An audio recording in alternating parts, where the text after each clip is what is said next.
Airport से वापस चले जाते हैं। उनकी किस्मत में यहाँ की आबहवा, यहाँ की हाजिरी नसीब नहीं तो वो नहीं आ सकते।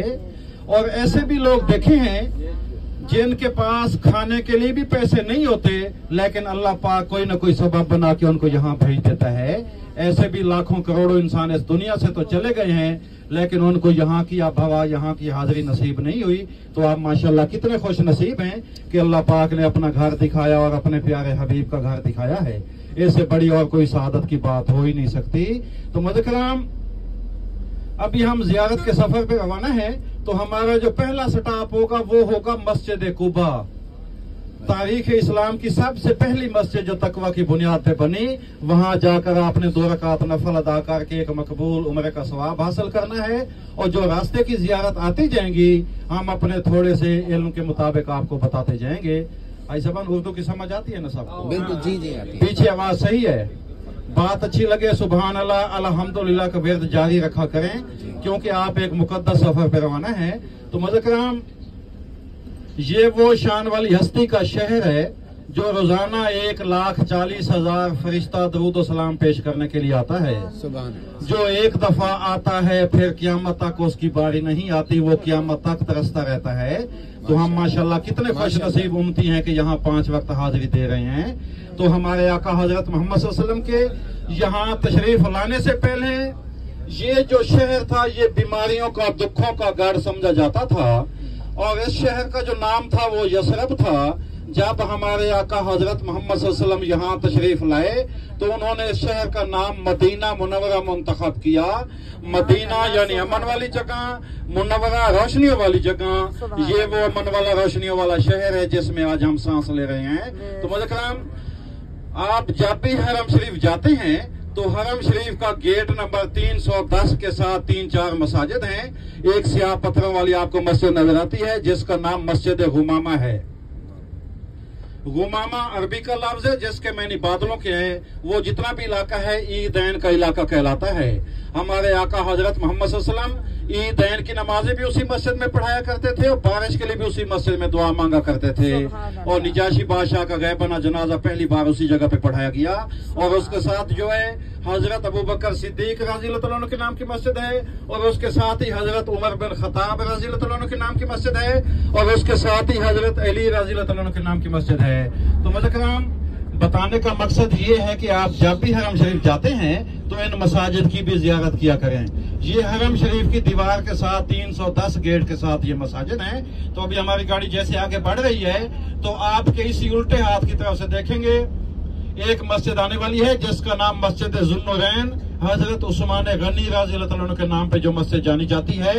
और जहाँ पे हमारे आका हजरत मोहम्मद सल्लल्लाहु अलैहि वसल्लम की 2 साहबजादियों का निकाह भी एक के बाद दीगरे हजरत उस्मान गनी रज़ी अल्लाह अन्हु के साथ हुआ। तो अभी जैसे गाड़ी आगे बढ़ रही है तो आपके इसी उल्टे हाथ की तरफ से देखेंगे बड़े गुम्बद वाली मस्जिद है। ये व्हाइट कलर वाली मस्जिद आपको नजर आएगी जिसका नाम मस्जिद ज़ुन्नुरैन हजरत उस्मान गनी रज़ी अल्लाह अन्हु के नाम पे ये मस्जिद जानी जाती है। आप ये मस्जिद की जियारत करें हाजी साहब। ये व्हाइट कलर वाली बड़े गुम्बद वाली जो मस्जिद है, ये मस्जिद ज़ुन्नुरैन हजरत उस्मान गनी रज़ी अल्लाह अन्हु के नाम पे ये मस्जिद जानी जाती है। और इसमें 5 वक्त नमाज होती है, बाकी टाइम ये बंद रहती है। जिसका नाम मस्जिद ज़ुन्नुरैन हजरत उस्मान गनी रज़ी अल्लाह अन्हु के नाम पे ये मस्जिद जानी जाती है। तो मुझकराम, अभी हमारी गाड़ी जैसे आगे बढ़ रही है तो आपके इसी हाथ की तरफ से देखेंगे एक और मस्जिद आने वाली है। ये सब्ज गुम्बद वाली मस्जिद, ये मस्जिद हजरत बिलाल हबशी रज़ी अल्लाह अन्हु के नाम पे ये मस्जिद जानी जाती है। आप ये मस्जिद की जियारत करें। ये सब्ज गुम्बद वाली जो बड़ी मस्जिद है, ये मस्जिद हजरत बिलाल हबशी रज़ी अल्लाह अन्हु के नाम पे ये मस्जिद जानी जाती है। तो मुझकराम, हजरत बिलाल हबशी वो शान वाले सहाबी थे, चलते तो जमीन पे थे लेकिन उनके कदमों की आहट जन्नत में सुनाई देती थी। एक दफा हमारे आका हजरत मोहम्मद सल्लल्लाहु अलैहि वसल्लम ने फरमाया कि ऐ बिलाल, जन्नत में सबसे पहले आप जाएंगे। तो हजरत बिलाल हबशी रज़ी अल्लाह अन्हु ने अर्ज किया कि या रसूलुल्लाह सल्लल्लाहु अलैहि वसल्लम, ये तो गुस्ताखी हो जाएगी, जन्नत में सबसे पहले तो आप जाएंगे। तो हमारे आका हजरत मोहम्मद सल्लल्लाहु अलैहि वसल्लम ने फरमाया कि ऐ बिलाल, जिस सवारी पे मैं सवार होऊंगा उसकी मुहारें, उसकी रस्सी आपके हाथ में होगी, आपके कंधे पे होगी। तो साफ ज़ाहिर है कि जिनके हाथ में रस्सी होगी वो पहले ही जन्नत में जाएगा। तो इसी तरह जब हमारे आका हजरत मोहम्मद सल्लल्लाहु अलैहि वसल्लम मिराज पे गए तो हूरों की मलका ने अर्ज किया कि या रसूलल्लाह मुझे को तोहफा अता कीजिए। तो हमारे आका हजरत मोहम्मद सल्लल्लाहु अलैहि वसल्लम ने फरमाया कि जाओ तुझे बिलाल दिया। वो हूरों की मलका उसको अपने हुस्न पे नाज था।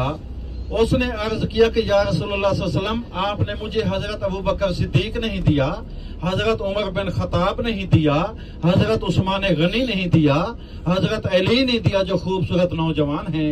ये जो आपने दिया है जो रंग का भी काला है जबान का भी तोतला है। तो हमारे आका हजरत मोहम्मद सल्लल्लाहु अलैहि वसल्लम ने फरमाया कि ऐ हूरों की मलका, अभी तो मैंने अपने बिलाल से पूछा भी नहीं क्या वो तुझे पसंद करते हैं या नहीं। तो मज़े-ए-किराम, ये वो शान वाले आशिक सहाबी की मस्जिद है और इन्हीं गलियों में घूमना भी बैसे सवाब है, क्योंकि हमारे आका हजरत मोहम्मद सल्लल्लाहु अलैहि वसल्लम इन्हीं गलियों में चला करते थे। एक दफा हमारे आका हजरत मोहम्मद सल्लल्लाहु अलैहि वसल्लम और सहाबा कराम जंग से वापस आ रहे थे तो गर्द गुबार की वजह से अपने चेहरे ढांपे हुए थे, नकाब लगाए हुए थे। तो जब मदीना की हदूद में दाखिल हुए तो आंधी और तूफान चल रहा था, गर्द गुबार मट्टी उड़ रही थी। तो हमारे आका हजरत हटा दिया। तो सहाबा कराम ने अर्ज किया कि या रसूलुल्लाह सल्लल्लाहु अलैहि वसल्लम आंधी और तूफान चल रहा है, गर्द गुबार मट्टी उड़ रही है, तो आपने अपने चेहरे से नकाब हटा दिया है। तो हमारे आका हजरत मोहम्मद सल्लल्लाहु अलैहि वसल्लम ने फरमाया कि ऐ सहाबा, आपको मालूम नहीं है आप मदीना की हदूद में दाखिल हो चुके हो, क्योंकि यहाँ की गुबार में भी शफा है और यहाँ की हवा में भी शफा है। सुभान अल्लाह, सुभान तो अल्लाह। मुझकराम, ये वो हमारे आका हजरत मोहम्मद सल्लल्लाहु अलैहि वसल्लम का शहर है जहाँ दिन रात रहमते रहमते बरस रही हैं। यहाँ तो सांस भी बड़ी अदब से लेनी चाहिए, कहीं हमसे गुस्ताखी ना हो जाए। तो अभी हमारी गाड़ी थोड़ी सी आगे बढ़ती है तो दो जियारत आने वाली है। एक का नाम मैदान खाके शिफा है और इसे वादी बताहन भी कहा जाता है। ये जन्नत की वादियों में से पहली वादी है। जैसे गाड़ी आगे बढ़ेगी तो आप किसी उल्टे हाथ की तरफ से देखेंगे वो मैदान आएगा जिसका नाम मैदान खाके शिफा है और इसे वादी बताहन भी कहा जाता है। ये जन्नत की वादियों में से पहली वादी है। ऐसे बात की समझ आ रही है? बिल्कुल बिल्कुल जी आ रही है। हम अल्फाज तो बड़े इस्तेमाल कर रहे हैं कि हर आदमी को थोड़ी सी समझ आए। हमारी कोशिश होती है कि जो भी हाजी साहिबान आए हैं वो थोड़ी सी जानकारी लेके जाएं, हमें भी सवाब होता है और आने वालों को भी थोड़ी सी जानकारी मिलती है। तो अभी हमारी गाड़ी थोड़ी सी आगे बढ़ती है तो दो जियारत आने वाली है। एक का नाम मैदान खाके शिफा है और इसे वादी बताहन भी कहा जाता है। ये जन्नत की वादियों में से पहली वादी है। अभी गाड़ी हमारी आगे बढ़ेगी तो वो मैदान आने वाला है जिसका नाम मैदान खाके शिफा है।